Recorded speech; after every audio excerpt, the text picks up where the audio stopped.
Leclerc.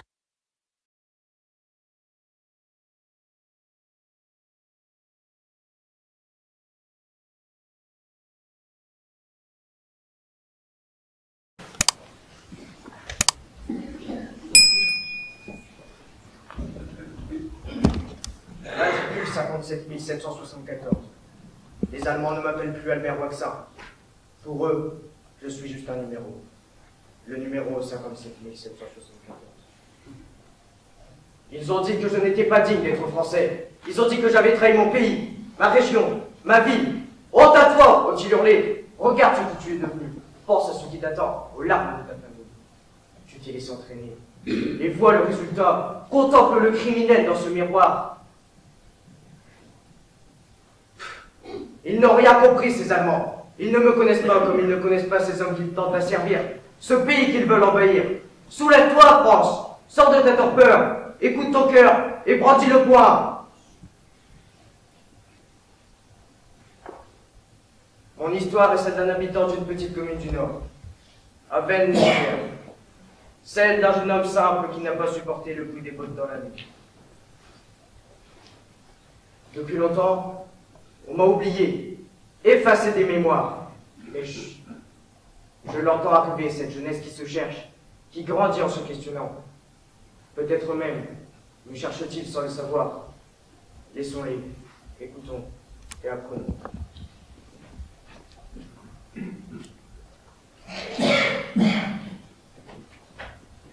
Non, je m'enferme pas dans ma chambre pour passer des heures sur mon téléphone.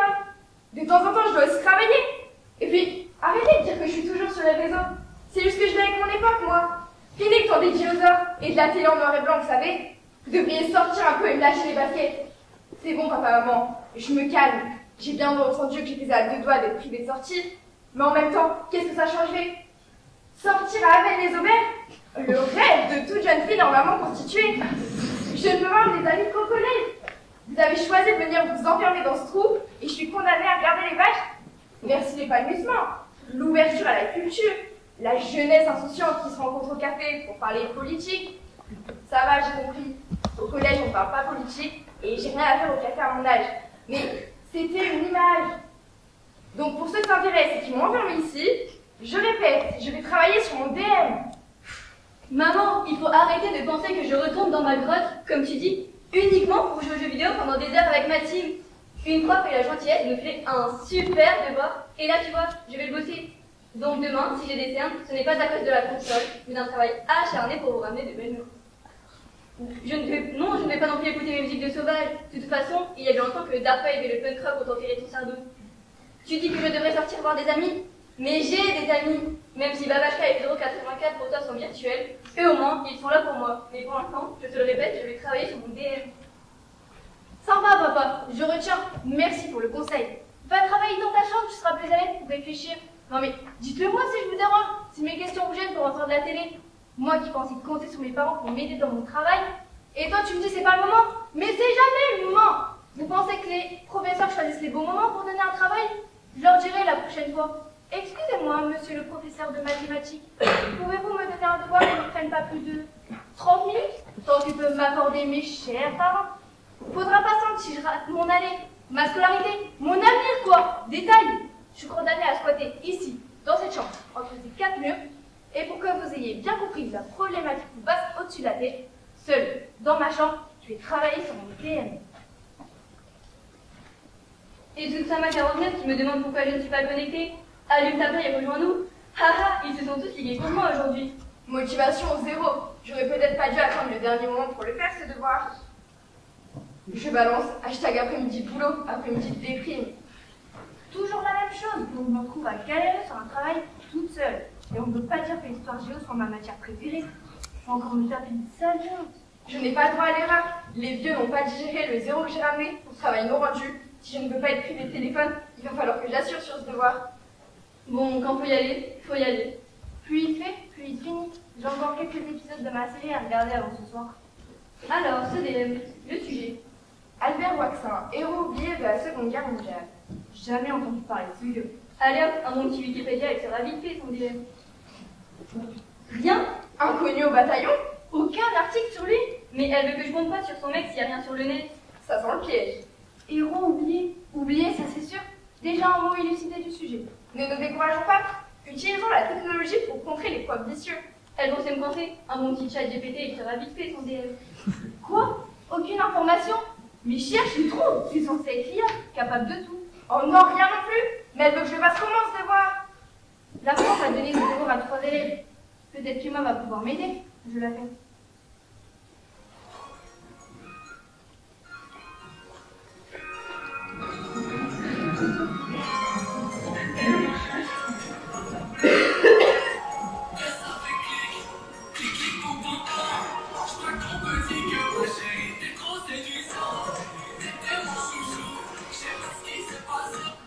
Allô, Chloé? Oui? Allô Emma, tu fais quoi de beau? Et bien sûr, pas une copine pour m'aider sur ce coup-là. La prof a donné des devoirs par groupe de 3. Je ne vais quand même pas appeler Chloé ou Emma. Ça peine, c'est le calcul dans la classe. Tu bosses sur le DM? Gagner. Enfin, le terme plus juste serait que je sèche sur le sujet. Pareil, y a rien mieux à faire sur internet. Je crois qu'on aurait dû s'y prendre un peu en avance pour faire quelques recherches à la bibliothèque. Mais pourquoi j'ai attendu? Si je rends copie blanche, je suis morte. Ma mère va me priver de console, de guitare, de tout. Pire, elle pourrait m'obliger de sortir voir des gens. Tu sais Emma, mes parents vont me tuer si je ramène encore une sale note en histoire géo. Moi, ils m'ont menacé de me priver de téléphone. Non mais autant me tuer tout de suite. T'as dû... Va dire ça, Chloé, à tous mes followers. Leur j'aime sur mes publications, c'est un peu ma bouffée d'oxygène. Un moyen d'échapper à cette lugubre maison. Tiens, Emma Lastar a mis une tête de mort sur le groupe pour son statut. Madame l'influenceuse doit bien s'amuser pendant que moi je bloque sur son fichu DM. Oui, j'ai vu ta dernière publication et ta tête de mort pour laquelle j'ai fait l'après-midi. Oui, après-midi mortellement ennuyeuse. Je dois travailler sur un sujet où il n'y a aucune information. Bon, je vais pas tourner en rond. Je vais essayer d'appeler Emma. Et tant pis si elle se moque de moi. Elle doit bien avoir quelques informations. Je ne sais pas comment traiter son DM et... Attends, j'ai un appel, je regarde. Si je tombe Non, sur... c'est Pauline qui m'appelle. Si je tombe sur sa boîte vocale, je raccroche, je la connais demain au collège. Elle fera écouter mon message de désespoir à sa copine en disant « Écoutez les pleurs de la dark girl ». Je lui réponds, tu crois? On se parle jamais. Je te rappelle que c'est la 3e élève qui a eu ce super sujet de la prof. Donc, c'est pas notre copine, mais elle a sûrement des informations. Donc, lui, tu lui réponds. Ok, je te mets en attente. Allô, oui? Ah, enfin, je croyais que tu ne voulais pas me répondre. Non, mais j'entendais pas la sonnerie.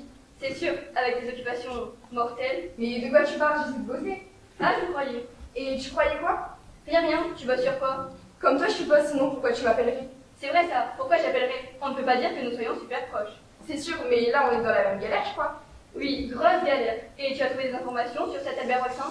Que dalle. Et toi? J'en suis au même point. Je vais essayer d'appeler Chloé. Elle doit bien avoir quelques informations. Pas la peine. J'étais avec elle au téléphone quand t'as appelé. Attends, je te mets en mode conférence qu'on en discute à 3. D'accord. Chloé, je nous ai mis en mode conférence qu'on essaie de voir ensemble comment traiter le sujet.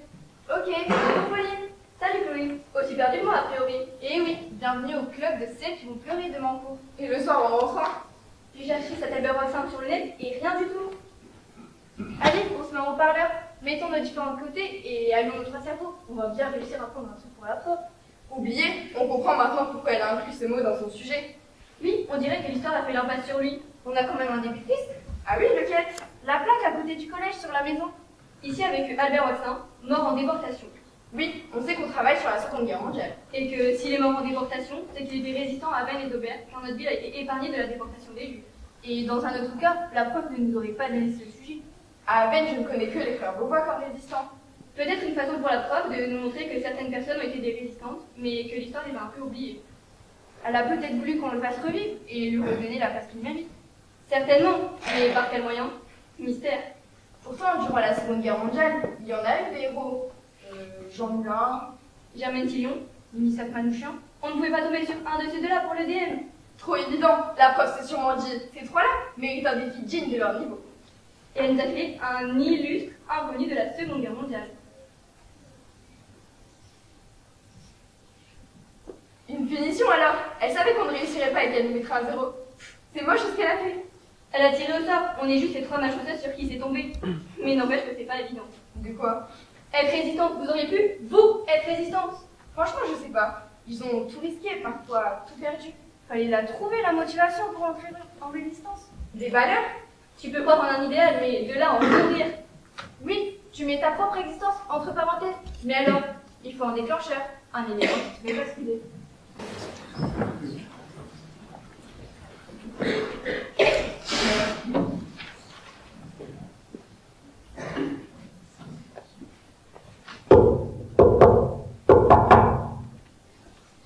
vite, les gars, entrez.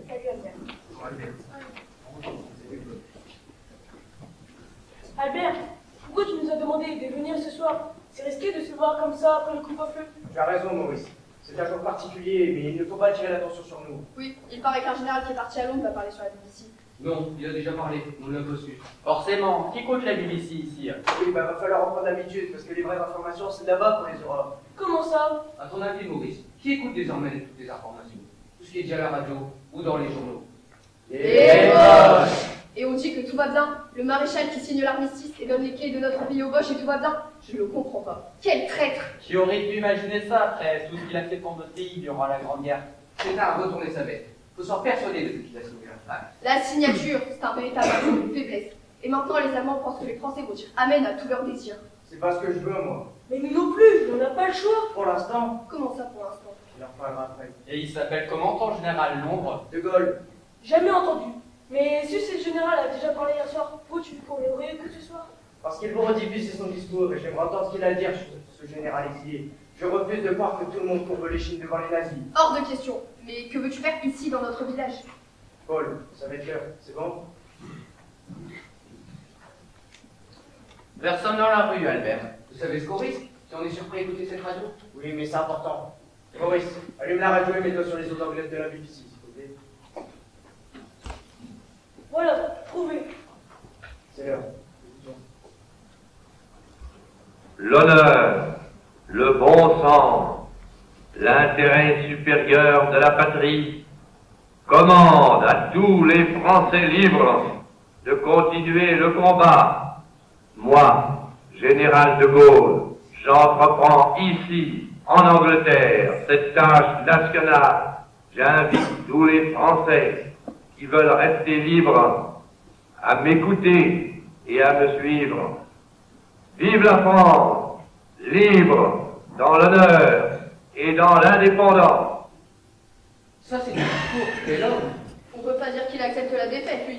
Mais c'est un peu facile d'avoir ce discours en étant aussi loin. Je ne comprends pas, Michel. C'est justement parce qu'il est aussi loin que c'est courageux de faire ce discours. Il aurait très bien pu tourner à la dans un autre pays. Et cet homme-là, il veut poursuivre le combat et appelle à faire de même. Je veux bien me battre, mais comment? Nous-mêmes, Albert, avons été démobilisés. On n'a plus d'armée. On s'est fait balayer par les Allemands. Je retourne au combat en prenant mon fusil. Non, on ne peut plus se battre comme avant. Mais cet homme-là, il donne de l'espoir. On va se battre, mais différemment. Différemment. J'avais déjà ma petite idée pour me décider. Te décider à quoi? À partir en Angleterre pour le rejoindre et me mettre à son service. Partir en Angleterre? Ta femme est d'accord? Elle parlait à la cantine et bien sûr ça lui fait peur de partir. Elle partage mes idées. Albert, comment tu fais pour rejoindre l'Angleterre? Par la mer? Impossible. Les Allemands contrôlent tous les ports et vérifient tous les bateaux. Par les airs, il y a des avions qui décollent des aéroports clandestins emmenant des hommes vers Londres. Mais c'est risqué, hein. Oui, mais c'est le seul moyen. Je ne vous demande pas de me suivre, vous avez une famille. Maurice, je sais que tu as une mère à t'occuper. Je suis désolée, mais avec mon père décédé, je suis seule à pouvoir m'occuper de ma mère qui ne peut plus se déplacer. Ne t'excuse pas, je comprends. Je voulais juste que vous preniez soin de ma famille durant mon absence. Tu peux compter sur nous, Albert. Nous voyons sur eux. Merci, mes amis. Je voulais partager avec vous cet espoir que nous avons pour le général.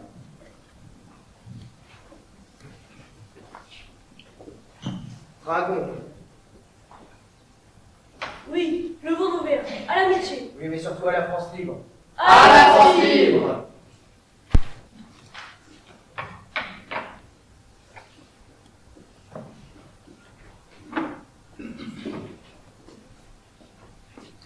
Allez les gars, on y va.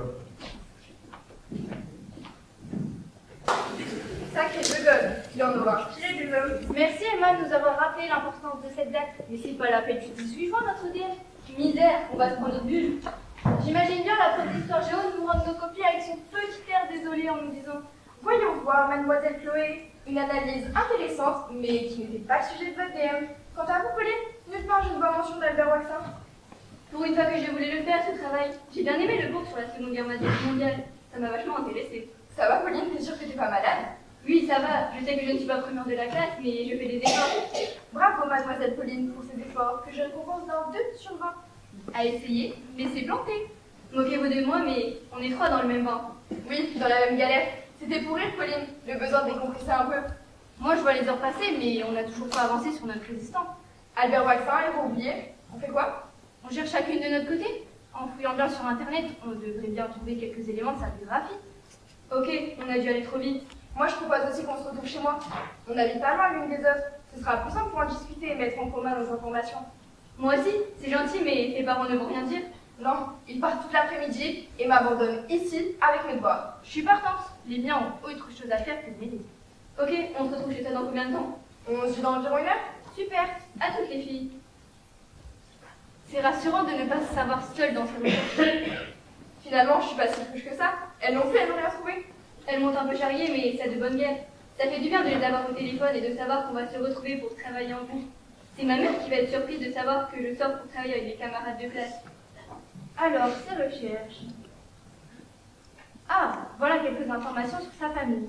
Ses parents tenaient une épicerie à Avay-les-Aubert et sa sœur venait les aider. Je vais trouver des informations et elles épater ces princesses. Tiens, il était donc marié à une certaine Léontine Flavigny. Réfléchissons. Comment je pourrais trouver la biographie de ce Waxin? Vraiment peu d'informations. Je sais juste que son meilleur ami s'appelait Maurice et qu'il l'a accompagné en résistance.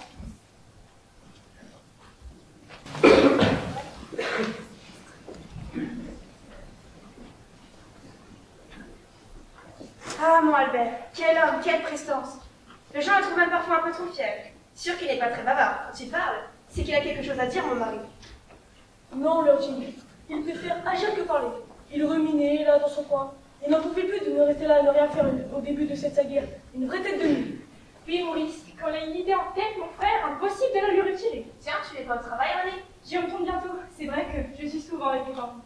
Ils tiennent une épicerie, je les aide comme je peux, et Albert accompagne notre père dans les tournées comme colporteur.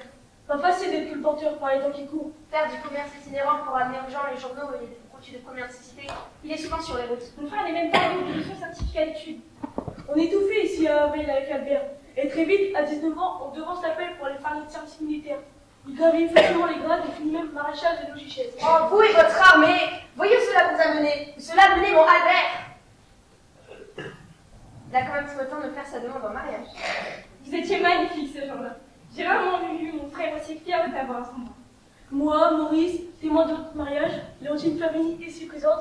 Voulez-vous prendre pour époux Albert Waxin ici présent? Oui, je le veux. Malheureusement, vous n'en avez pas beaucoup profité. Non, dès 1939, mobilisation générale. Il rejoint l'armée. Peu de nouvelles durant cette période. Je sais juste que le 10 mai 1940, il part combattre en Hollande. Une guerre éclair. Nous sommes rapidement en déroute débordés par les Allemands. Albert finit même par se retrouver en Dordogne. Puis de la Dordogne, retour à Avay-les-Aubert, quel périple! Il était en zone libre et en remettant des habits civils, il a préféré revenir en zone interdite pour nous retrouver. Enfin, parmi les siens, il aurait pu choisir de reprendre une vie ordinaire et s'occuper de sa famille, mais il n'était pas comme ça, Albert. Non, il a entendu l'appel du général de Gaulle et a immédiatement décidé de le rejoindre à Londres. Il a loupé de peu l'avion car il manquait le mot de passe pour embarquer. Je l'ai retrouvé là, assis, pensif, déçu. Fichu mot de passe qui l'empêche de rejoindre Londres. Retour à la case départ, à Avay-les-Aubert. Vous pensez qu'il allait abandonner? C'est pas genre à son épouse. Il a réagi avec toi, Maurice. Vous avez multiplié les contacts et créé un réseau pour commencer des actes de résistance. Ça prend du temps, mais nous y arriverons. Peu à peu, le réseau prend de l'ampleur. Je suis même chargée de transmettre les messages. J'en ai fait des kilomètres sur mon vélo. Mais tu prends des risques, René. À écouter aussi la BBC, Radio Londres pour capter le message. Et toi, Léontine, tu ranges ton frein. Tu attends ton mari et le soutiens dans toutes ses actions. La paix au vent. Vas-y, Pauline, entre. Chloé m'a appelé, elle aura un peu de retard. C'est sympa chez toi, merci de m'avoir. Allô, oui? Mais non, maman, on va pas faire de bêtises. Je sais qu'on va s'occuper ce soir, que j'ai la maison pour moi tout seul cet après-midi. Mais non, je suis passée là avec un garçon. Puis ça va, tu pourrais au moins me faire confiance. Tu tombes parano. On pense pas tous au sexe, maman. Ah, ça y est, j'ai prononcé le mot tabou. Panique à bâbord. Je te le redis, mes amis viennent pour travailler, on a un devoir à faire ensemble, mais on ne sait pas par quel bout prendre. Sois rassuré, on va passer l'après-midi de rêve. On va bosser. Oui, d'accord. À ce soir, bisous. Quoi? Qu'est-ce que j'ai dit de si terrible? Oh, rien du tout. Super relation de confiance. On peut vraiment pas tout leur dire. Oui, en quelque sorte, on les protège. Ils pensent me connaître, mais ils sont loin du compte. Je sais, j'ai les mêmes à la maison. Merci de m'avoir invité pour travailler avec vous. Normal, c'est pas parce qu'on n'est pas les meilleurs amis du monde qu'on peut pas bosser ensemble. D'ailleurs, je fais vraiment fondation. Et puis, Chloé devrait arriver bientôt. Et quand elle va arriver, on aura fini. T'abuses pas un peu? T'es pas connue pour être la plus intelligente de la classe, quand même. C'est bon, pas la peine de devenir vexant. Du fond de la classe? Un peu trop même. J'espère que tu as trouvé quelque chose. En fait, oui, je suis tombée sur un ancien numéro du Petit Avignon. Une Mine d'or. Un espoir au fond de cette nuit sombre, une lumière faible et tremblante. Qu'est-ce que tu racontes? Je vais partir de ce que j'ai trouvé, et toi tu te moques? Mais non, c'est pour rire. J'en pouvais plus tourner en rond sur ce fichu DM. Vas-y, montre-moi. Une dinguerie, Pauline. Eh oui, tout comme ça. On méconnaît mes talents. Quand on n'est pas la grosse tête, Je partage comme vous. on va enfin pouvoir avancer. Tu avais raison, Emma, finalement, en nous parlant de De Gaulle. Oui, Waxa a voulu le rejoindre à Londres, mais il lui a juste manqué un code pour monter dans l'avion. Sa détermination qui se heurte à l'infranchissable manche. N'importe qui aurait été dégoûté et aurait renoncé, mais pas lui. Puisqu'il ne peut pas rejoindre le général de Gaulle à Londres, il va être résistant à Havre. N'oublie pas que ce n'était pas le seul à Havre. Il y avait aussi les frères Beaubois et d'autres qu'on doit certainement ignorer. Oui, et de plus, il y a de plus en plus dans toute la France des hommes et des femmes qui se lèvent et décident d'entrer en résistance. On avance. T'as même une arrête de jus de fruits? Du fruit? Oui, tu sais les trucs qui attaquent, les fruits. Allez, viens avec moi dans la cuisine, je choisiras. Tu as vraiment que ça à boire? Tu voulais peut-être une bière? Ah mais non, j'ai aussi des jus de détox si tu préfères. Misère, mais où je suis tombée?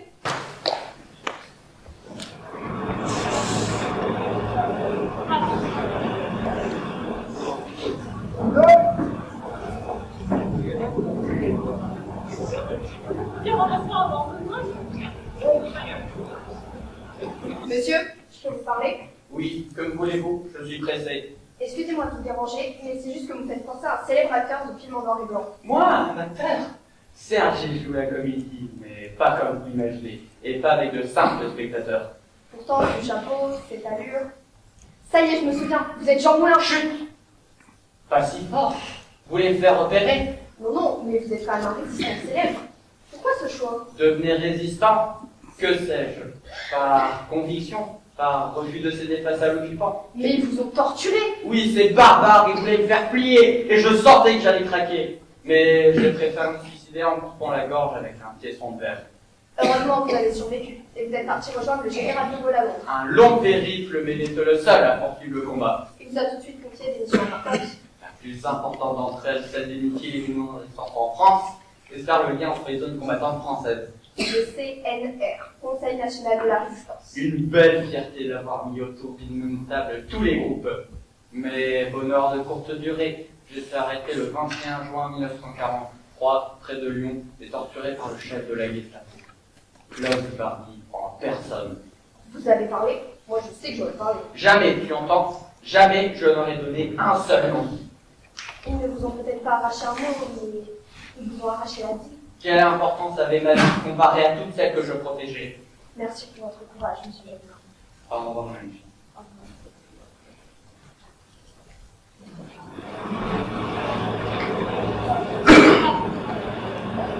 Madame, nous nous connaissons. Vous ne me connaissez pas, mais qui ignore qui est Lucie Aubrac? Ah, tu vois, tu es plus connu que moi. Serais-tu jaloux, mon cher mari? Aucunement très fier et très amoureux. C'est par amour que vous l'avez sauvé? Par amour, et aussi, je l'avoue, pour bien mater les Allemands. Vous êtes un modèle pour moi, madame. Ah, tu vois? Jeune fille, vous êtes gentille, mais je ne pense pas être un modèle. Comment ça? À 17 ans, vous devenez enseignante, et avec votre tempérament, vous entrez naturellement en résistance contre l'occupante. C'est sûr que Lucie a un sacré tempérament. Je n'ai jamais entendu de plainte sur votre tempérament. Non, je n'ai eu qu'à m'en réjouir. Vous participez au réseau Libération Sud, parution du mot clandestin, les papiers, passage à la ligne de démarcation. Vous m'oubliez, jeune fille, 3 fois arrêtée. Et 3 fois libérée. Pour votre dernière évasion, alors qu'elle est enceinte, les armes à la main, elle va attaquer la camionette de la Gestapo qui vous transférait. Mon bébé, ma petite Catherine, a été secouée ce jour-là. Nous sommes devenus ennemis publics numéro 1. Une vie de cachette en cachette, en attendant l'avion pour nous transporter à Londres. Vous êtes extraordinaire, madame Sopra. Et vous aussi, monsieur Raymond. Nous avons suivi notre conscience. Pensez un peu à nous de temps en temps, mademoiselle. Toujours. Au revoir. Au revoir.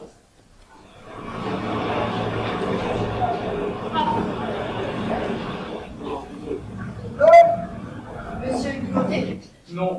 avec le nom de mon groupe de résistance Guimauvier en hommage au plus jeune fusilier de Châteaubriand en 1941. Pourtant, vous paraissez aussi jeune que lui. Excusez mon erreur. Pas de quoi, il n'y a pas d'âge pour entrer en distance, pas d'âge pour mourir. Je ne comprends pas. Qui êtes-vous? Je m'appelle Henri Ferté. Très tôt, je me suis engagé dans la résistance chez les FTPF, groupe Guimauvier. Très tôt, c'est-à-dire Pas beaucoup plus vieux que vous, jeune fille. dans des missions de renseignement alors. Non, ce n'est pas ce qu'a vraiment dit la Gestapo lorsqu'ils sont venus m'arrêter chez mes parents. Attaque, destruction de meurtre, était condamné à mort. Mais votre âge? Les commissions n'ont pas l'âge, je me suis battu pour mon pays, je suis mort pour lui. Après 87 jours d'emprisonnement et de torture, et des fusils à la citadelle de Besançon, j'avais 16 ans. Presque mon âge. Vous n'avez pas vraiment vécu. Pas eu le temps de connaître la paix et de fonder une famille. Si tu es là, libre à me parler, j'aime à espérer que c'est un peu grâce à moi. J'ai à ça de te demander.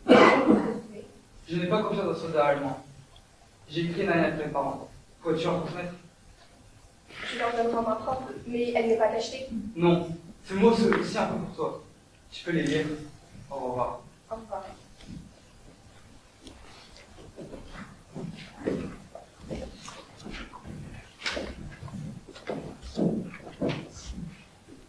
Chers parents, ma lettre va vous causer une grande peine, mais je vous ai vu si plein de courage que, je n'en doute pas, vous voudrez bien encore le garder, par amour pour moi. Je meurs pour ma patrie. Je veux une France libre et des Français heureux. Non pas une France orgueilleuse et première nation du monde, mais une France travailleuse, laborieuse et honnête. Pour moi, ne vous faites pas de soucis. Je garde mon courage et ma belle humeur jusqu'au bout, et je chanterai sans brémeuse, parce que c'est toi, ma chère petite maman, qui me l'a appris. Les soldats viennent me chercher. Je hâte le temps. Mon écriture est peut-être tremblée, mais c'est parce que j'ai un petit cœur. Je n'ai pas peur de la mort. J'ai la conscience tellement tranquille. Papa, je t'en supplie, prie, songe que si je meurs, c'est pour mon bien. Quelle mort sera plus honorable? Je meurs volontairement pour ma patrie. Nous nous retrouverons bientôt tous les quatre au ciel. Qu'est-ce que s'entend? Adieu, la mort m'appelle. Je ne veux ni bandeau, ni être attaché. Je vous embrasse tous. C'est dur quand même de mourir. 1000 baisers, vive la France. Un condamné à mort de ses œuvres. Mourir si jeune pour la France, cela aurait pu être moi. Allons porter cette lettre.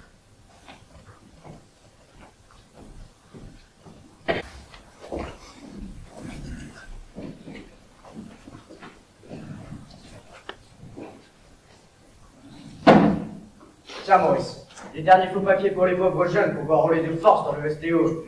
Ça devient leur joie, Albert. Les amants multiplient les rares pour ces gamins bosser pour eux.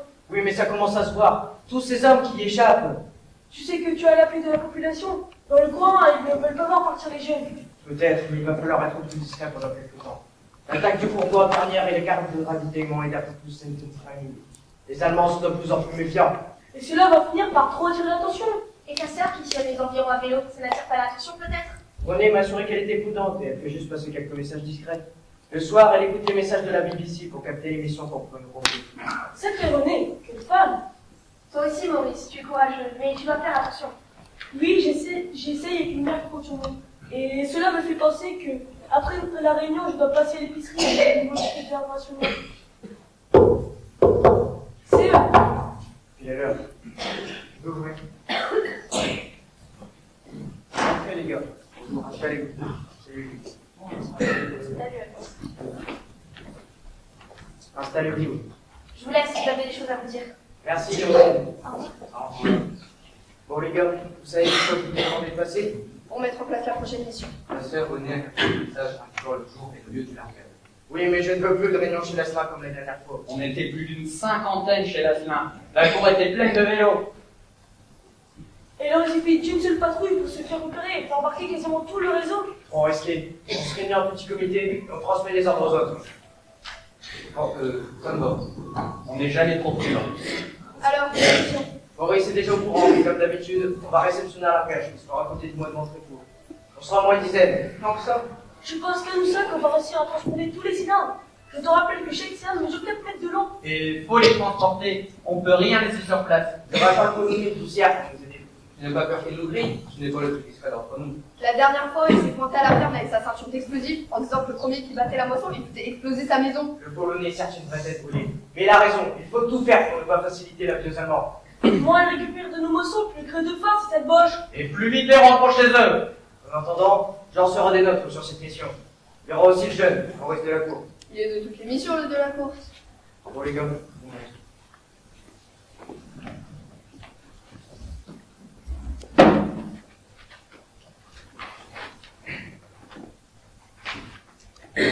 Voici le bon de court. Là, la zone de largage.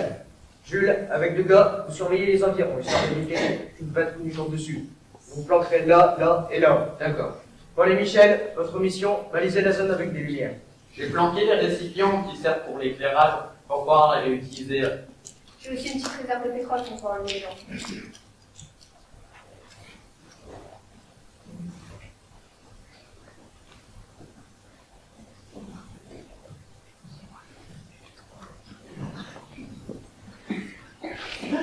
Une fois le largage fait, nous n'aurons que un peu de temps. L'avion aura pu être repéré et attiré le patrouille. On réceptionne quoi cette fois-ci? Pas plus d'informations, mais c'est comme la dernière fois. Des armes, de la nourriture, de l'argent, des cigarettes. Au 4 est sur place. On embarque tous les cylindres pour les répartir sur 2 lieux. Plus de sécurité comme ça. Michel, avec de la cour, vous prenez un groupe et vous allez chez Lasnar, à Saint-Hilaire, qui les mettra dans sa cave. Paul, Jules, Maurice et le reste du groupe, vous prenez les autres cylindres et vous allez chez Arthur Pesin, à Bête des Auberges, qui les mettra dans son silo. Et toi? Je garde quelques hommes, couvrez vos arrières et attirez les Allemands ou les gendarmes ailleurs. D'accord. Tout est clair pour tout le monde? Pas de soucis. C'est bon pour moi. À part une engueulade de ma femme, parce que je vais encore découcher, ça me va. Merci mes amis. Je sais que je peux compter sur vous. Je vous rappelle, on y va chacun de son côté. Je ne veux voir aucun vélo ensemble histoire de sommer le but aux gendarmes. Compris? Compris, Albert. On connaît la musique, sois rassuré.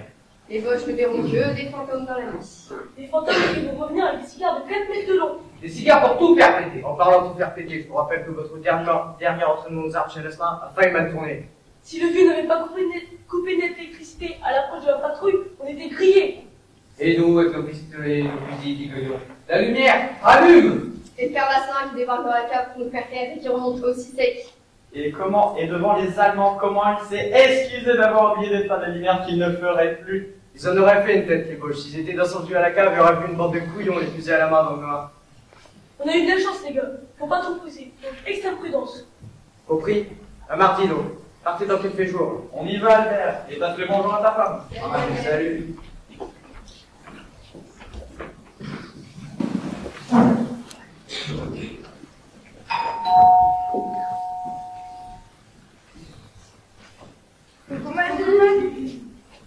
Désolée d'arriver un peu en retard. Je devais attendre ma mère parce qu'elle m'a eu chez toi et non. Pas grave, t'inquiète Chloé. J'ai finalement trouvé le génie de la classe. Mademoiselle Pauline en personne. N'abuse pas, mais j'admets, peut-être pas tout pour ce travail. Je découvre enfin la vraie Pauline qui, sous son maquillage et ses habits sombres, a les mêmes problèmes que nous.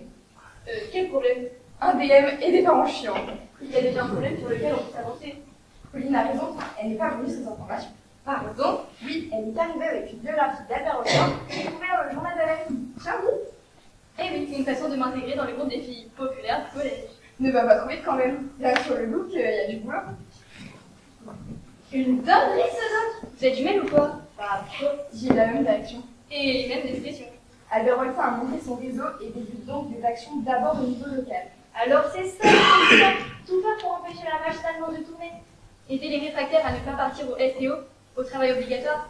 Aider la population qui a faim. Réceptionner des armes. Tout le monde devait aider. Oui, ils devaient être nombreux à s'opposer. Détrompez-vous, moi aussi j'ai fait quelques recherches. J'ai même amené quelques livres. La plupart des gens avaient peur et n'osaient pas s'opposer. Ils fermaient soigneusement leur volet pour ne pas voir ce qui se passait. C'est vrai que tout le monde ne pouvait pas aider, sinon la guerre se serait terminée bien plus vite. Être résistant, c'est accepter le risque. Ça te dit, pas trop proche. Le héros qui pense d'abord aux autres avant de penser. Drôle d'époque. Moi qui pensais que la population française était contre l'occupation. C'est bien plus nuancé, les gens pensaient différemment. Ceux qui subissent, ceux qui s'opposent, et entre les deux une majorité qui tombe de survivre. Quand d'autres vont s'allier avec l'ennemi et même profiter du contexte pour s'enrichir. Moi j'aurais été résistante, c'est sûr. Toi, laisse-moi rire, avec ton look tu te serais fait vite repérer. Et toi, tu te serais caché face au boss pour ne pas avoir à te casser un ongle. Et vous n'avez pas une famille que vous aimez? Bah si, évidemment. Et vous auriez été prête à risquer leur vie? Pourquoi tu dis ça? On parle de nous, de ce qu'on aurait fait, pas de notre famille. Sauf que votre famille fait aussi le plus fort. La peur de ne pas revoir votre frère ou mari revenir parce qu'il a été tué, ou pire, arrêté. La famille arrêtée, exécutée par exemple. D'accord, je comprends. L'action n'engage pas que nous, mais aussi tous nos proches. C'est sûr que la famille des résistants devait vivre dans l'angoisse pendant l'émission. Pensez à Léontine, le soir, qui devait attendre son mari. Imaginez sa vie, la peur au ventre. Non, je t'assure, je suis inquiète, René. Pourquoi tu dis ça? Il prend de plus en plus de risques. Qu'est-ce que tu racontes? Tantine Albert prend toutes les précautions. Toutes les précautions, parce que tu crois que rien ne se sait dans le coin. Qu'un voisin ne lève son rideau quand il rentre de mission la nuit tombée. Tout se sait dans nos villages. Je comprends, tu sens inquiète, mais il fait attention, il rend toujours le plus discrètement possible. Entre eux, ils utilisent des noms de code pour ne pas être reconnus. Oui, les fameux commandants André Watremet. Mais j'ai peur. Qu'est-ce qu'il lui ferait s'il était pris? C'est comme le chef du groupe W2, imagine. Ne pense pas à ça, tu vas te rendre malade. Je ne peux pas m'en empêcher. Il n'a pas longtemps, ils ont arrêté le fils Beauchamp. Il n'est jamais revenu. On raconte qu'il a été interrogé, torturé, ils emmenés dans un de leurs foutus camps dont on ne sait pas grand-chose. Donc on a peu de chance de revenir vivant. Arrête, Jontine, tu te ranges des sans points à rien. Ça n'arrivera pas, mon frère. On va le protéger. Regarde ses amis comme ils sont prudents. Prudents? Comment tu vas être prudent quand les Allemands sont partout, que la police française les aide, et même la population? Et ça collabore. Comment est-ce que tu peux parler comme ça? Comment est-ce que... Les gens.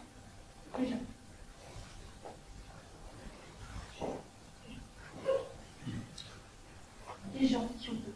Tous ne peuvent pas se doter. Ils n'ont pas la force ou craignent pour leur famille. Oui, laisse-moi Albert prendre tous les risques à leur place. Ton cœur n'en dit pas. Et je comprends. Mais on a choisi de résister. Choisi de ne plus laisser parler nos sentiments. Choisi de ne plus voir notre famille pour ne pas les mettre en danger. Choisi d'attendre la fin de cette foutue guerre pour enfin vivre. Même son père et toi, vous l'aidez sous prétexte de son métier de colporteur. Son père sillonne la région et sert d'intermédiaire à la résistance. Toi-même, René, tu prends des risques inouïs avec ton vélo et distribuer des tracts ou des messages. Oui, j'ai hâte que cette foutue guerre se termine. Ce qui ne serait tardé. On sent que ça bascule, que les nouvelles sont meilleures. Les Alliés préparent une grande offensive. J'en suis sûre. Les Allemands ont peur. Oui, René, les Allemands ont peur, mais au lieu de vite reculer, ils sont encore plus durs. Et les nôtres prennent encore plus de risques pour préparer l'arrivée des Alliés. Patience. Ce n'est qu'une question de mois, voire de jours. Pour enfin voir ces Allemands foutre le corps de notre pays. Salauds de poche! Les hommes ne devraient pas tarder. En attendant, il est déjà si tard. Qu'est-ce qu'il veut? Comment Léontine devait être soulagée de retrouver Albert sain et sauf. J'imagine qu'il pensait uniquement résistant en oubliant qu'il n'agit pas seul. D'autres héros ont oublié. Ceux qui ont accompagné les résistants, les ont soutenus, les ont attendus. D'après ce que je comprends, c'était aussi un choix d'Albert de ne pas vouloir que Léontine prenne un rôle actif dans la résistance. Il a dû vouloir la protéger. Et pas sa sœur qui prend quand même de sacrés risques. René, c'est aussi une tête brûlée. Une histoire de famille, un gène commun. Il aura fallu du temps aussi pour mettre à l'honneur les femmes qui ont résisté. Germaine Quillon, Lucie Aubrac, Ivana Basse. C'est vrai que la prof aurait aussi pu nous donner comme thème des recherches sur René Watson. Je ne suis pas d'accord avec vous, les filles. Notre travail sert aussi un peu à ça. Oui, et en parlant d'Albert Watson, on met aussi à l'honneur ses proches, dont sa sœur. C'est pour ça que nos recherches sont importantes. J'en prends peu de conscience. Oui, quand c'est la prof qui nous en parle, c'est pas pareil. Ça n'a pas le même impact. Là, on se rend véritablement compte de ce qu'était la vie d'un résistant. Et pas un grand nom dans un livre d'histoire. Non, un presque anonyme, un tout proche. Quelques mots sur une plaque à 50 mètres du collège. Oui, je ne regrette pas d'avoir passé mon après-midi à des recherches et de faire ce travail avec vous. Je dois avouer que vous faites moins madame que dans la cour du collège. Pardon? Mais on fait pas nos madames. Bah si, quand même un peu. Mais n'empêche qu'il fallait la gérer, la peur. Hein? Je comprends pas. Moi, je vois le résistant comme quelqu'un qui doit être sur l'équilibre tous les jours. Une vie qui tient qu'à un fil. 4 ans à rester, à angoisser, sans aucun moment pour souffler. Aucun moment pour souffler? Oula, tu crois, Pauline, que pendant 4 ans, les gens au Paris n'ont pas fait de bébé? Si, bien sûr, mais c'était vital. Fallait bien se ressourcer, faire le plein d'énergie pour repartir au combat. Vous déliez là, les filles. On parle de la résistance et pas d'autre chose. Et de quoi donc pas la Maclude? Tu sais très bien. Emma, regarde la tête de Pauline quand tu parles de faire des bébés. Elle est toute rouge et se dandine. Pas vraiment à l'aise. Les madames ne sont peut-être pas aussi pointées que tu l'imaginais. N'importe quoi. C'est juste que c'est pas le sujet. Mais c'est aussi le sujet. Oui, à t'écouter, Albert ne pensait qu'à son groupe de résistants pendant que sa femme se mordait en l'attendant. Non, plus on découvre ce résistant, et plus on comprend que Léontine était l'oxygène d'Albert. L'un n'allait pas sans l'autre.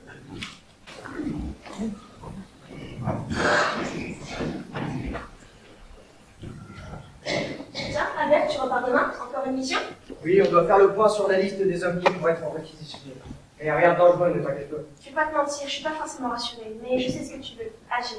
Oui, mais je continue à ranger mon frein, j'ai l'impression de pas en faire assez. Pas assez?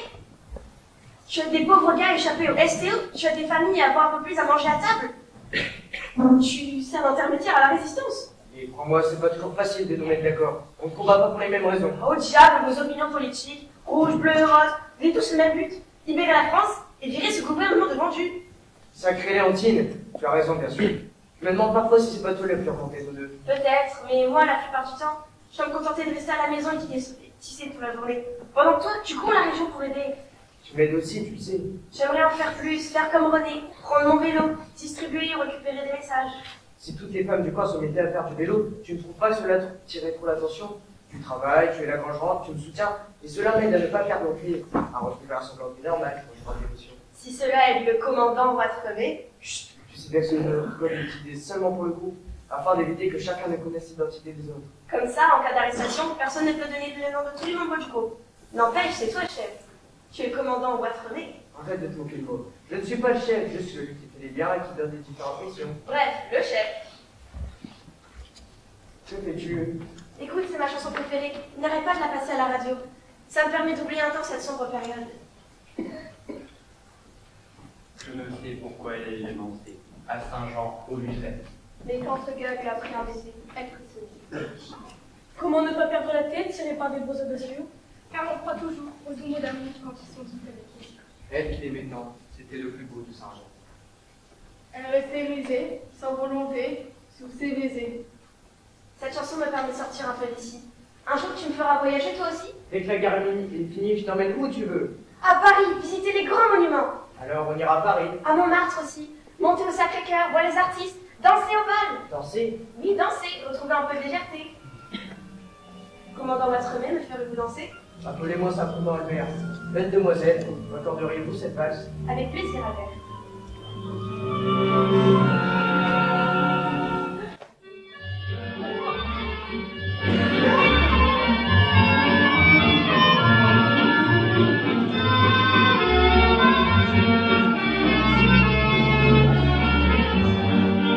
Je ne sais pourquoi j'allais danser à Saint-Jean, bon musette, mais il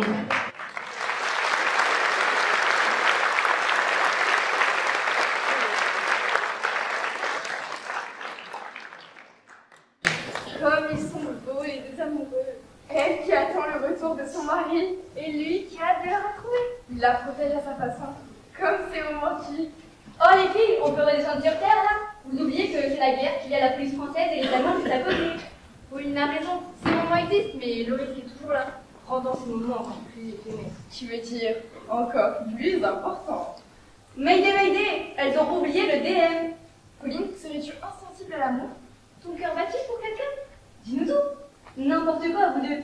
Ce n'est pas parce que je suis un peu différente, que je ne m'intéresse pas aux mêmes choses que vous, et que je n'écoute pas la même musique que vous, que je n'ai pas d'émotion. Bien sûr que je suis amoureuse. Chloé, Pauline a un cœur.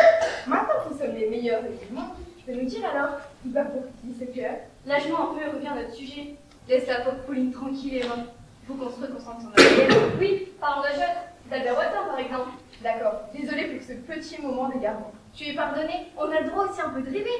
Oui, bah, vous rêverez quand on aura terminé le DM.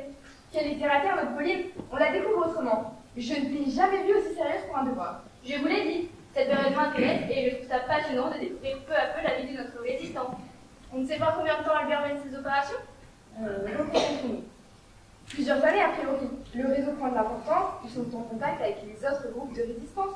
Ils se préparent. Ils attendent. Ils attendent quoi? La grande offensive, pardi, j'ai oublié ton cours.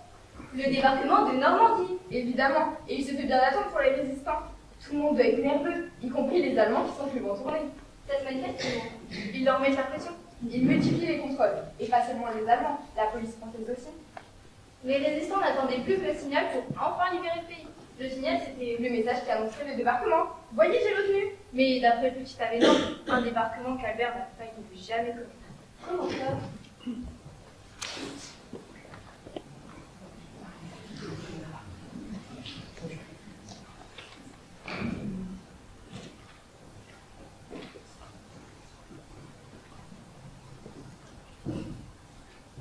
regarde qui vole là-bas. Albert Marxon à rue de Cambrai, seul. Et alors? Et alors, on l'arrête. Tu sais très bien qu'on le soupçonne de faire partie du groupe de résistance, mais on a des consignes. On peut pas fermer les yeux pour une fois. J'en peux plus d'arrêter des pauvres gars. On est même pas sûr qu'il fasse partie de la résistance. Je le connais, Albert. Non, tu ne le connais plus. Tu me suis et je fais ton travail. Un bien triste travail. Monsieur Boxer, vous voici bien seul. Et alors, on va te promener en ville. Fais pas le malin, on sait qui tu es. Dis-nous qui tu rejoins et à quel endroit. De quoi parlez-vous? Vous voyez bien que je suis seul. Réponds. Si c'est pas nous, toi ça changeront. Et tu connais leur méthode. Je vous ai déjà répondu que je suis seul. Je ne sais pas ce que vous me reprochez. Comme voulez-vous? Tu te moques de nous, Albert, on sait tout. On sait que tu fais partie de la résistance et que tu organises des actions avec ton groupe. Vas-y, parle. Vous vous trompez. Je suis un simple colporteur qui fait son travail et qui se promène parfois sur Cambrai. Ils se moquent de nous. Le Paul de la rue de la mairie à Aven chantait la même chanson avant de se mettre à table. Pauvre Paul. Je l'aimais bien. Et il t'aimait bien aussi, Gaston. Mais arrête tes bêtises, Albert. Je ne suis plus le Gaston que tu as connu. Je vois ça et j'en suis bien triste. Je suis représentant de l'ordre public et j'agis au nom de l'État français. Tu as choisi de te mettre à la botte de l'ennemi. Je crache sur ton État français. Je vais t'apprendre à respecter Arrête. l'État. On fait notre boulot. Laisse ces méthodes aux Allemands. Je le connais, Albert. Il a toujours été excessif. Ah oui, c'est excessif de ne pas être d'accord. Excessif d'aimer son pays. Tu insinues, Albert, que je n'aime pas mon pays? Je crois que tu ne sais plus quel est ton pays. Justement si, on représente notre pays, la France. Tes beaux discours ne changeront rien. Bien sûr qu'on aime notre pays et qu'on est triste de ce qu'il est devenu. Mais la vie continue. Il faut bien nourrir nos familles. Et pour ça, vous êtes prêts à tous les compromis, quitte à mettre votre honneur sur votre mouchoir. Des mots. T'étais plutôt un taiseux dans la cour de récréation. Albert, t'as bien changé. Vous vous trompez. Je suis un simple citoyen qui pleure sur son pays passé et qui fait son travail. À d'autres, t'es un fichu terroriste qui tue ses compatriotes. Va où tes autres domaines, un œil simple à la commande autour. Albert, au nom de notre amitié, des années passées ensemble à jouer aux billes, à regarder une fille sauter à la marelle, donne-nous des noms qu'on plaide en ta faveur. Notre amitié s'est arrêtée le 24 octobre 1940, quand le maréchal a serré la main d'Hitler et que tu l'as accepté. Tu as choisi ton camp. Il est fou. Et tu voulais que je fasse quoi? Que tu dises non. Facile.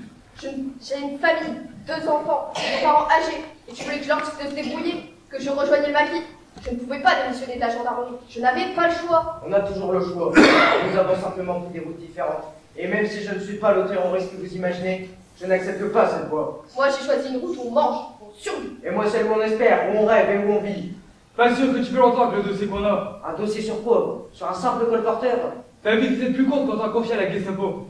Si tu avais fait comme tout le monde, on ne serait pas là, et tu pourrais fonder une famille. J'ai déjà une famille, des parents et une femme qui m'aiment et me soutiennent. Dis-moi Gaston, tu ne te coupes pas le matin à 3 ans? Qu'est-ce que tu racontes? Pourquoi je me couperais? Parce que ça doit être dur de devoir se raser sans pouvoir se regarder dans un miroir. Tu fais le malin, mais ta liberté est finie. Oui, et le moment t'emmène, ça tombe là, il n'y a pas de miroir. Fini les beaux discours, le donneur de leçons. Allez, on l'embarque.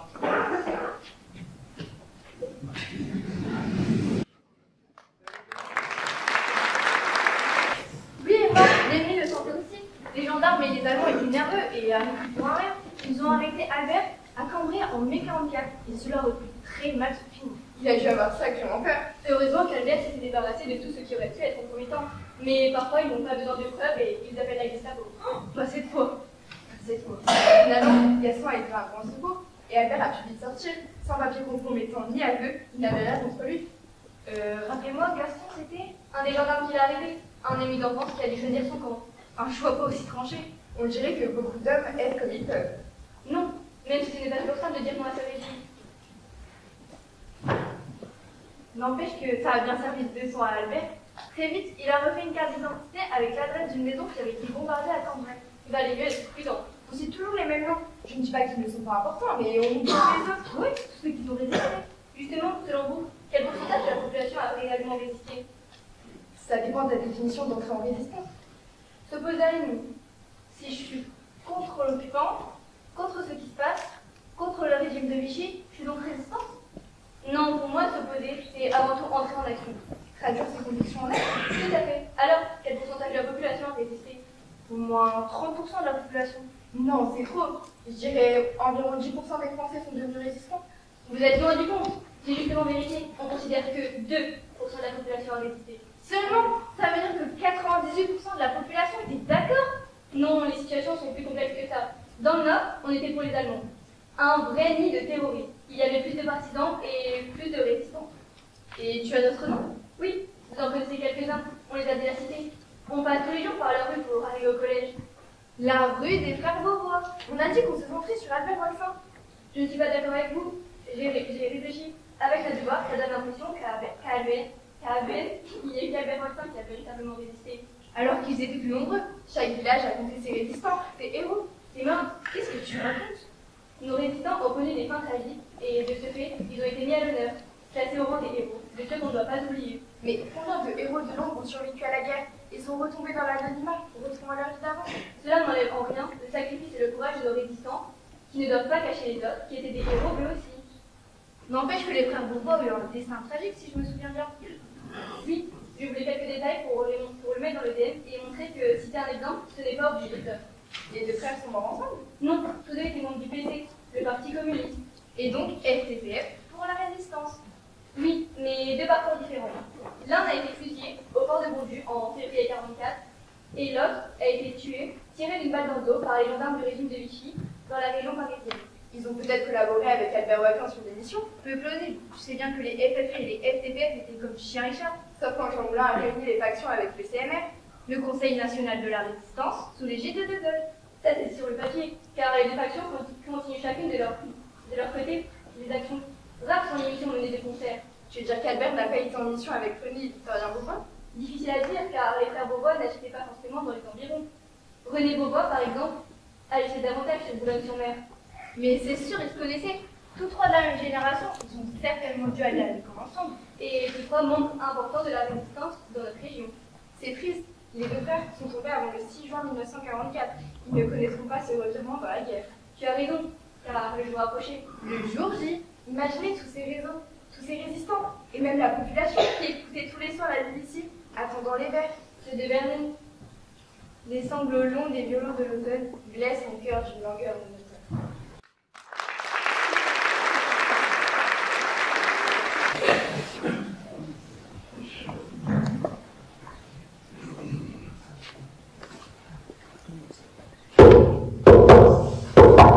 Devine qui ça peut être. Pas besoin, quand il y a un truc à fêter, un verre à boire, qui c'est qui va citer débarquer? Ouf! Ils n'ont pas commencé sans nous. Ça y est, Albert, ils sont en France, ils arrivent! Des jours que nous sommes sur les doigts à écouter cette fichue BBC et tous ces messages codés. Et jamais beau, mon ami. Oh, désespéré! Ah, on perd de mon latin. Tu parles latin depuis quand, toi? Le latin est tout aussi obscur que les messages codés que nous entendions. Je n'aime pas la blanquette de veau. Ou encore, Yvette aime les grosses carottes. Mais surtout, les sanglots longs des violons de l'automne. 3 jours que l'entendez sur les ondes. Oui, mais hier la fin. Le cœur d'une langueur monotone. Et ça veut dire Qu'ils débarquent. Fracon. Aux alliés qui débarquent enfin. à la libération prochaine de notre pays. Leontine, prends un verre et bois avec nous. À la fin de ce gouvernement de Vendu, vive De Gaulle! Vive De Gaulle! Et ça mérite une petite chanson.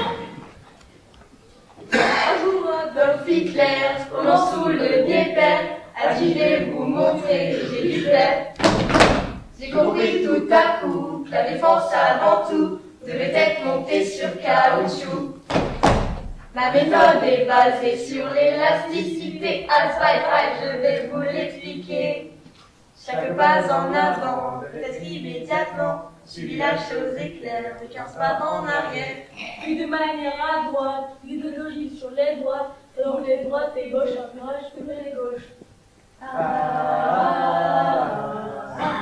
C'est la défense élastique. Y a rien de plus chouette que ce truc-là. Radio Paris ment, Radio Paris ment, Radio Paris est allemand. Radio Paris ment, Radio Paris ment, Radio Paris est allemand.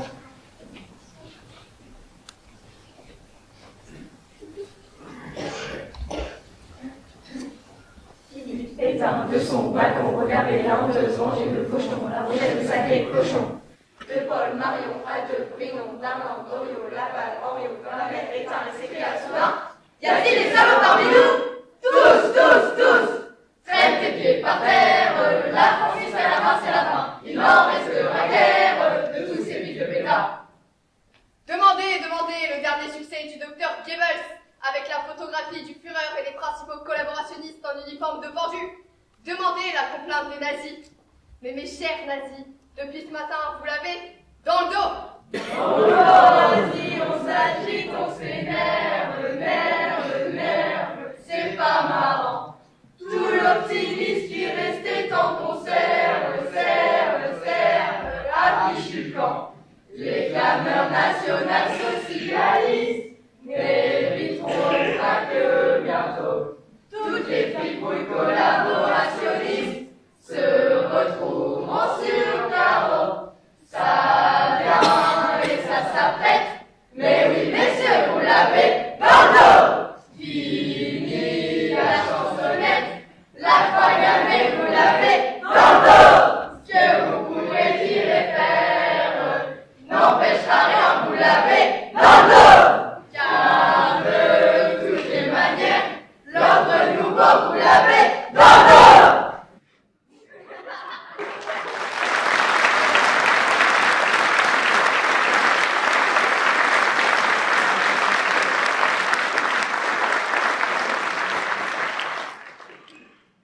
Mais avant la fête, vous oubliez que nombreux ne verront pas à la fin de la guerre. Combien sont venus mourir loin de chez eux pour libérer notre pays? Oui, vous avez raison.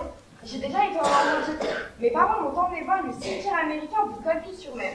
Impressionnant de voir ces milliers de croix blanches au bord de la falaise. On prend pleinement conscience de la portée de ce 6 juin 44. Ce ne sont plus des chiffres, mais des hommes qui avaient un pays, une vie, une famille. Je ne suis pas sûre que j'aurais été capable de débarquer avec eux. Si ça devait se reproduire aujourd'hui, je pense qu'Emma et moi, on sera à nos côtés. C'est rassurant. Et oui, le combat n'est plus uniquement réservé aux hommes, sans jeu de mots, tous dans le même bateau. À 3 pour faire fuir les Allemands, et compte sur moi, je t'aurais aidé à débarquer. Ah bon? Et avec le, on t'aurait pris chacune par le bras, et hop, dans l'eau.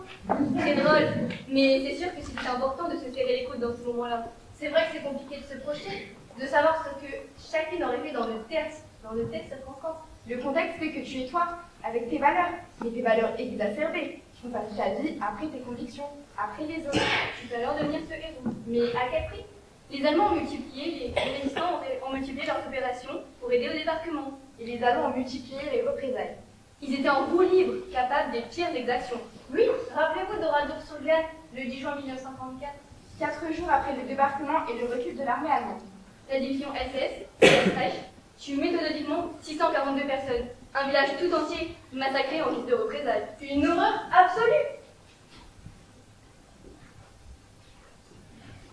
1944 est certes l'année de la libération, mais c'est aussi la période la plus sombre pour notre département. Comment ça? Il n'y a jamais eu autant d'arrestations, d'exécutions ou de déportations qu'en 1944. Les Allemands avaient durci leurs actions, ils sentaient bien que quelque chose se préparait. Ils pensaient que les Alliés allaient débarquer sur nos côtes. Ils craignaient même une insurrection de la population pour les aider. Il faut donc régner la politique de la terreur. Tu l'as dit, la terreur. Il ne fallait pas tomber dans leur filet. Encore moins après le 6 juin 1944.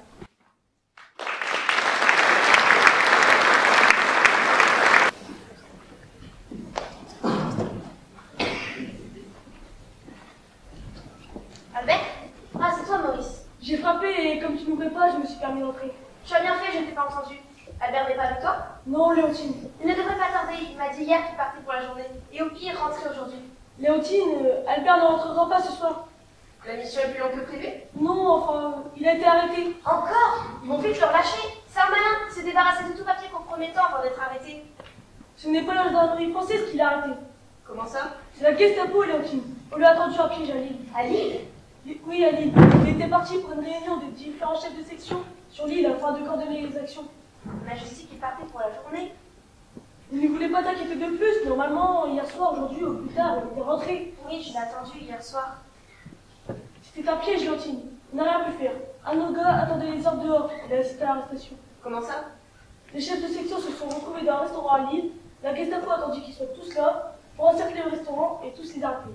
Ils n'ont même pas le temps de réagir, de se défendre. Notre gars n'a rien pu faire. Il s'est fait le plus discret possible pour filer et reprendre le train. Et maintenant? Ils vont être conduits à la prison du Laos. C'est là qu'ils emmènent les juifs comme résistants. Je vais donc faire tuer. Ne dis pas ça, Léontine. Je dois trouver un moyen de le faire sortir. Ne perds pas espoir. C'est gentil de me dire ça, Maurice, mais je connais mon Albert. Ils vont l'interroger, il ne parlera pas. Jamais il ne donnera un nom des membres du groupe. Jamais il ne prononcera ton nom, Maurice. Je sais, Léontine. Il va aider ses camarades emprisonnés. Il préférera mourir plutôt que de balancer un des siens.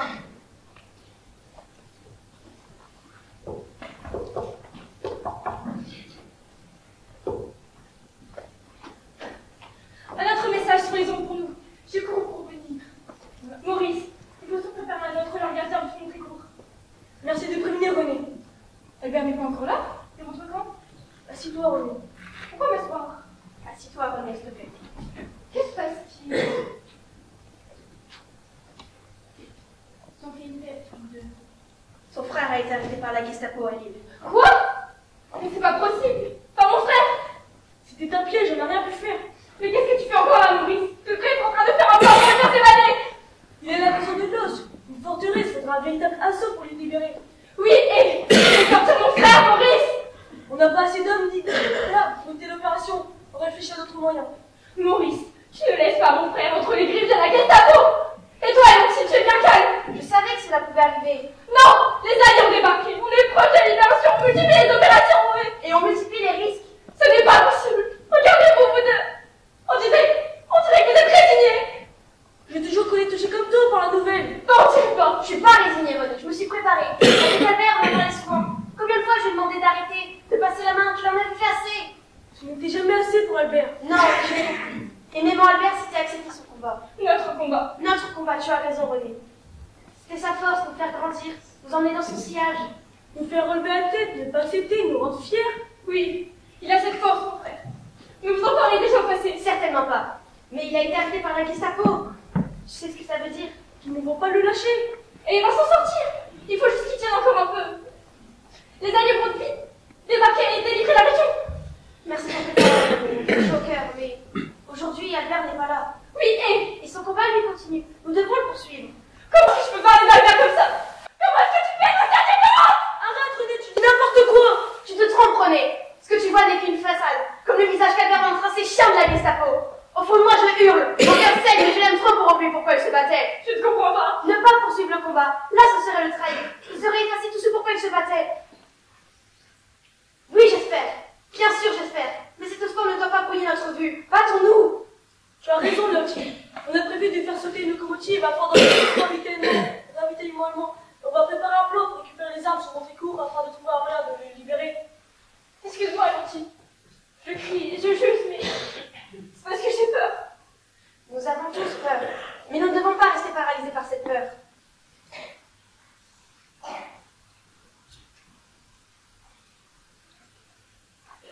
Albert me parlait souvent. Il me demandait de rester à l'écart, d'être son soutien, son repère. Aujourd'hui, il n'est plus temps. Son combat est le mien désormais. Pour Albert, il faut continuer. Je comprends, mais cela va être dur. Oui, très dur. Je vais aller prévenir nos parents. Moi, je vais prévenir les hommes. Ça va aller, Léontine? Tu veux que je repasse après? Non, allez-y, prévenez tout le monde, mais dites surtout que le combat continue. Compte sur nous, Léontine. On y va.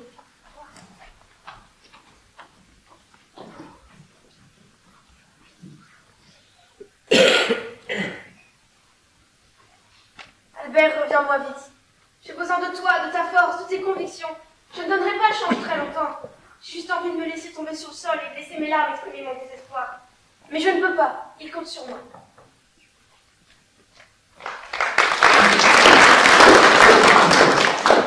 Tu comptes sur moi.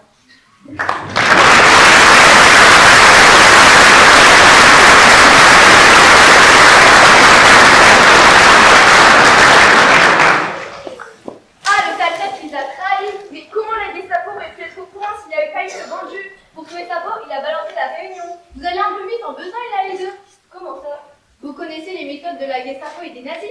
Vous êtes sûr que vous aurez résisté à la torture, vous? Je sais bien, mais à cause de lui, combien de chefs de section ont été arrêtés? Ah oui, et combien de membres de sa famille ont été tués s'il n'avait pas parlé? Avant de juger, il faut connaître. Et dans ce cas-là, on ne connaît pas les circonstances. Emma a raison, on se révolte pour l'arrestation d'Albert, mais on ne sait pas ce qui s'est réellement passé. C'est juste rageant, savoir qu'un tel homme soit arrêté en juillet 44, à 2 mois de la libération de la région. Oui, et Albert a vraiment été poursuivi par la malchance à ce moment-là. Pourquoi? Rappelle-toi de ce qu'on a vu sur les verres de train de l'os en classe. Le jour de la libération de l'île, le 2 septembre, les Allemands mettent les prisonniers de l'os dans 2 trains. Ah oui, plutôt que simplement fuir, les Allemands ont emporté avec eux les prisonniers. Et ça ne s'arrête pas là. Un train part en direction de l'Allemagne, tandis que l'autre est arrêté à cause de boîtes à bossier. Et les prisonniers réussissent à s'évader et ils ensuite par les Alliés. Devinez dans quel train était Albert Wolfgang? Le premier, la malchance jusqu'au bout. Ils iront où en Allemagne? Après différents arrêts, ils arriveront au camp de Neuengamme. Mais les Alliés progressifs, le camp va être libéré. Albert va s'en sortir. Il sera trop tard. Un témoin a raconté qu'Albert a toujours aidé les plus faibles, criant sa personne, jusqu'à tomber malade et mourir. Mourir avant la libération du camp, le 4 mai 1945. Il aura été égal à lui-même, à ses valeurs, au lieu jusqu'au bout. Au lieu de faire attention à lui, de se préserver, il va aider les autres prisonniers. On ne sait même pas où il t'en tire Albert Wolfgang. Si même il a été enterré, car le camp avait été propre pour ce matin. Le corps disparu. Je comprends. Il a été un peu oublié. Ça a dû être terrible pour sa famille, pour Léontine, sa femme, de vivre ainsi dans l'ignorance. Il a reçu différentes décorations après la guerre, à titre posthume. Reconnaître son combat, son engagement, son sacrifice. Mais après quoi? C'est un peu à nous désormais de faire revivre la mémoire d'Albert Watson à travers notre DM et ce que nous avons appris. Les filles, on n'a plus aucune excuse pour ne pas faire le DM. Cette recherche sur Albert Watson et ses proches m'a fichu un sacré coup au moral. Pourquoi? On cherche à faire un simple DM sur un héros oublié, Albert Watson, et de découvrir ainsi son combat pour tout ce qu'il a perdu, tous ceux qu'il a laissés derrière lui, Léontine, René, Maurice. Donner sa vie à 32 ans au nom d'un idéal, vous vous rendez compte? Combien serait capable d'un tel sacrifice aujourd'hui? Oui, combien? Je crois qu'on a bien avancé sur notre devoir. Oui, on a beaucoup de pistes sur Albert Watson, ce héros. Des valeurs humanistes fortes, un contexte qui exacerbe ces valeurs. Penser l'autre avant de penser soi-même. Être porté par un groupe, un entourage, des proches, être capable de donner sa vie au nom de son idéal, se sacrifier, devenir un symbole, un héros pour les autres.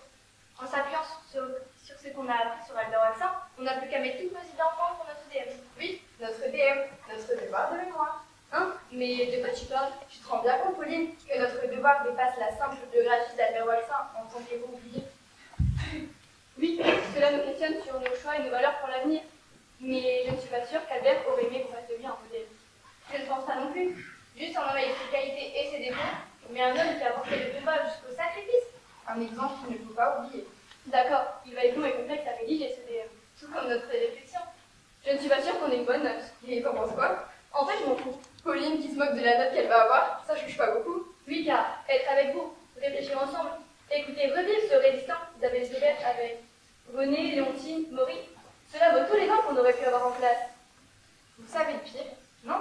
Quoi? Avec ce qu'on a appris, l'origine, c'est pour la tête du monde.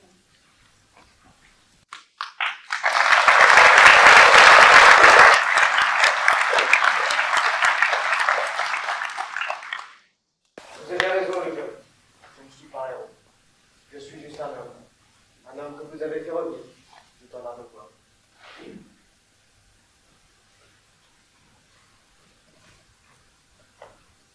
Excuse-moi, Léonce. Je t'ai abandonné. Je t'ai laissé seul alors que tu étais dans chacune de mes pensées. Sans toi, ton courage, ton amour et ton soutien, je ne sais si j'aurais pu faire face à ces orages.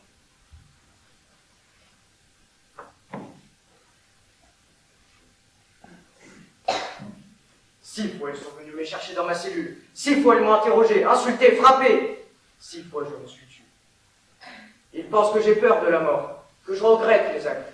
À quoi bon, mon Titi? Tu seras oublié demain. Ton action n'aura servi à rien. Ta mort aura été inutile. Comme si j'agissais en pensant à la mort, ou même à mon existence. Mais c'est pour mon pays que je me suis battu, humblement, à mon niveau, en pensant à mon prochain, et imaginant que le mot liberté avait du sens, et qu'il trouverait écho auprès d'autres, de milliers d'autres. Je ne regrette rien, et même connaissant la fin que vous me réservez, je serai prêt à nouveau à m'engager pour vous faire barrage.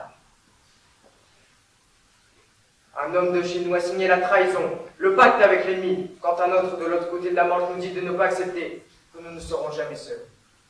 Même si la voix sort de ce modeste poste aux heures du couvre-feu, même si la voix est timide et vient de loin, elle nous tient éveillés et nous rassemble. Écoutez-moi tous, vous qui peut-être passez dans cette rue devant cette plaque où un nom et une formule lacunaire, mort en déportation, sont inscrits comme il en existe tant d'autres ailleurs. Vous qui accélérez le pas sous cette pluie fine, sans même un regard pour cette trace du passé, pour ce moment de l'histoire. Vous qui jetez un œil timide, déjà rattrapé par l'esprit quotidien. Je suis l'homme. Je suis toujours l'homme. Je m'appelle Albert Watson, matricule 57 774, dans ce camp de Neuillingham où m'a enfermé, définitivement privé de mon oxygène le 3 mai 1945, pour avoir osé dire non, pour m'être dressé fièrement au nom de mon pays. Ces mots, liberté, courage, abnégation, sacrifice, je les ai tatoués sur mon cœur. Ils ont coulé dans mes veines, et ils m'ont fait lever le poing. J'ai hurlé « Résistez !»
entendu ce DM à faire dans le rôle d'Elma, l'adolescente girly, Camille.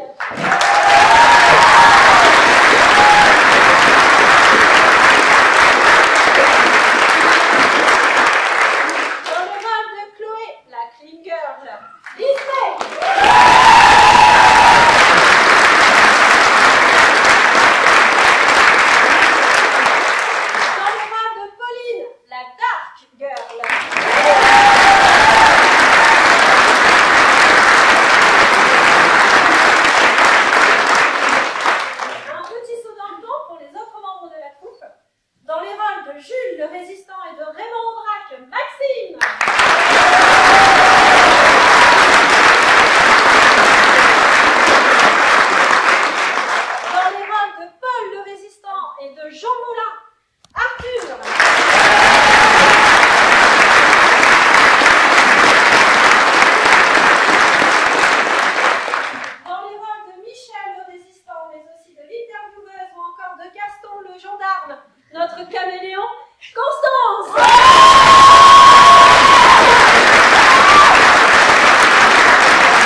Trop grand. Sans oublier celle sans qui rien n'existerait, celle qui est au cœur du projet, Madame Duval.